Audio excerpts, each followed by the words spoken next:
ہم اپنی زندگی کے کام کو کیسے بہتر گزاریں، وقت کو کیسے بہتر گزاریں، اس کے لیے چند پوائنٹ ہیں جو ہر ایک کے لیے کارآمد ہو سکتے ہیں۔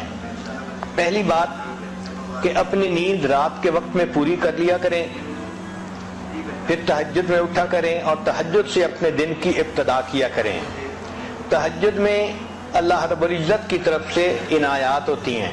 حدیث پاک میں آتا ہے کہ رات کے آخری پہر میں ایک فرشتہ اعلان کرتا ہے، هل من سائل فأعطی له، ہے کوئی سوال کرنے والا کہ جس کو عطا کیا جائے، ہے کوئی مغفرت کا چاہنے والا کہ جس کی مغفرت کی جائے۔ تو جب اللہ رب العزت کی طرف سے اعلان ہو رہا ہے، ہمیں چاہیے کہ ہم اس وقت جھولیاں پھیلایا کریں اور اللہ سے مانگا کریں۔ اس وقت مزدور کو مزدوری ملتی ہے، سائل کو اللہ کی طرف سے اس وقت نعمتیں ملتی ہیں، تو ہم اس وقت کو زندگی کا سب سے قیمتی وقت سمجھیں۔ چنانچہ ہمارے دن کی ابتدا تہجد سے ہونی چاہیے، اس وقت کو کبھی مس نہ کریں۔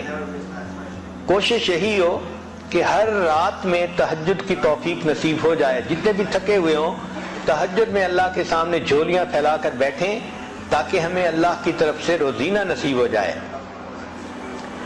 پھر فجر کی نماز پڑھیں اور فجر کے بعد اپنے اسباق پورے کریں، اشراق پڑھیں اور اشراق کے بعد اپنے دفتر اور بزنس کے کاموں کی ابتدا کریں۔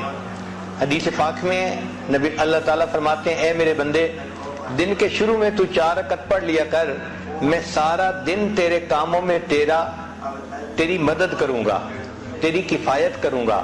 ذرا غور کیجئے کہ ہمارے سارے دن کے کاموں میں اللہ کی مدد شامل ہو جائے تو ہمیں اور کیا چاہیے؟ اور یہ نعمت مل جاتی ہے اشراق کے 4 نفل پڑھنے پر۔ اور اشراق کی نماز ہوتی ہے جب سورج طلوع ہوتا ہے، تقریباً 20 منٹ کے بعد انسان 4 رکعت پڑھ سکتا ہے۔ تو دن کے شروع میں یہ 4 رکعت پڑھ لیا کریں تاکہ ہمارے دن کے ہر کام میں اللہ کی مدد ہو۔ عورت ہمیشہ یہ چاہتی ہے کہ جی میرے کام میں میرا تعاون کرنے والا کوئی نہیں، میں اکیلی ہوں، میں گھر میں ایک ہی ہوں۔ بھائی آپ اللہ کو اپنا تعاون کرنے والا بنا لیجئے، دن میں اشراق کی نماز پڑھنے پہ اللہ تعالیٰ آپ کے کاموں میں آپ کے کفیل بن جائیں گے، آپ کی کفایت کریں گے۔ پھر دوسری بات یہ کہ ہم جو کام بھی کرنے لگیں تو اس کا جو اینڈ ریزلٹ ہے اس کو ہمیشہ ذہن میں رکھیں کہ ہم نے کس چیز کو اچیو کرنا ہے تاکہ ہم اس کام کو مکمل کر سکیں۔ ایک تیسرا پوائنٹ کہ جو اچھی عورتیں ہوتی ہیں وہ اپنے کام کو پریورٹائز کرتی ہیں، یعنی اس میں جو پریورٹی ہے وہ دیتی ہیں، اہم کام کون سا ہے، کس کو پہلے کرنا ہے۔ اگر ہم اہم کام کو پہلے کرنے کی بجائے بس اپنی ترتیب سے ہی ہر کام کرتے رہیں گے تو ہم کم وقت کم کام کر پائیں گے۔ چنانچہ ایک ٹیچر تھی، اس نے اپنے شاگردوں کو پرائورٹی کے اوپر ایک اچھی مثال سے بات سمجھائی۔ اس نے ایک بالٹی لی اور اس بالٹی کے اندر اس نے اینٹیں رکھ دی اور بالٹی بھر دی۔ پھر اس نے طلباء سے پوچھا کہ بتائیں اس بالٹی میں کوئی اور چیز آ سکتی ہے؟ ان کا نہیں، یہ تو ساری بالٹی اینٹوں سے بھر گئی۔ اب اس نے چھوٹے چھوٹے کنکر لیے اور جو اینٹوں کے درمیان جگہ تھی اس میں کنکر ڈال دیے۔ اس نے کہا دیکھو آپ تو کہہ رہے تھے کہ جگہ نہیں، اس میں تو اتنی جگہ تھی کہ کنکر بھی آ گئے، اب بتاؤ کوئی جگہ ہے؟ ان کا نہیں، اس میں تو آپ کوئی بھی جگہ باقی نہیں۔ اس نے مٹی اور ریت اٹھائی اور ان کنکر کے درمیان جو چھوٹی چھوٹی جگہ تھی اس میں ریت ہی بھر دی اور کہا کہ دیکھو آپ تو کہتے تھے کہ کوئی جگہ نہیں، اس میں اتنی ساری ریت بھی آ گئی اسی بالٹی میں۔ پھر اس نے پوچھا بتاؤ اس میں اور جگہ ہے؟ طلباء نے کہا کہ نہیں، اب تو کوئی جگہ نہیں بچی۔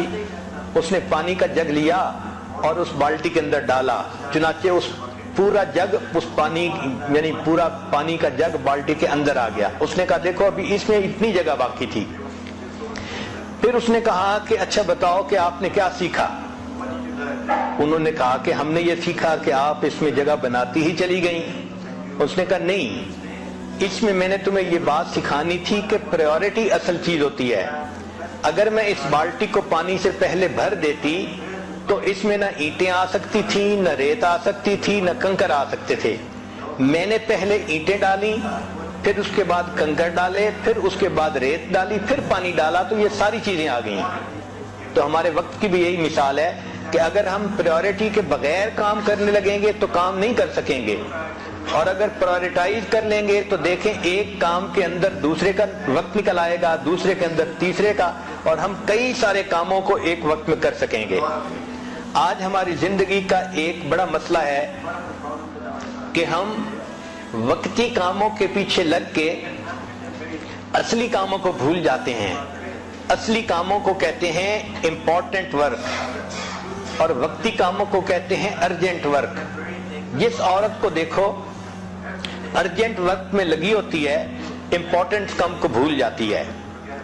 چنانچہ ہماری توجہ ساری کی ساری ارجنٹ کاموں پہ ہوتی ہے، اس لیے کہ وہ نظر آتے ہیں، اور جو امپورٹنٹ کام ہوتے ہیں وہ کئی دفعہ فوری نظر نہیں آتے۔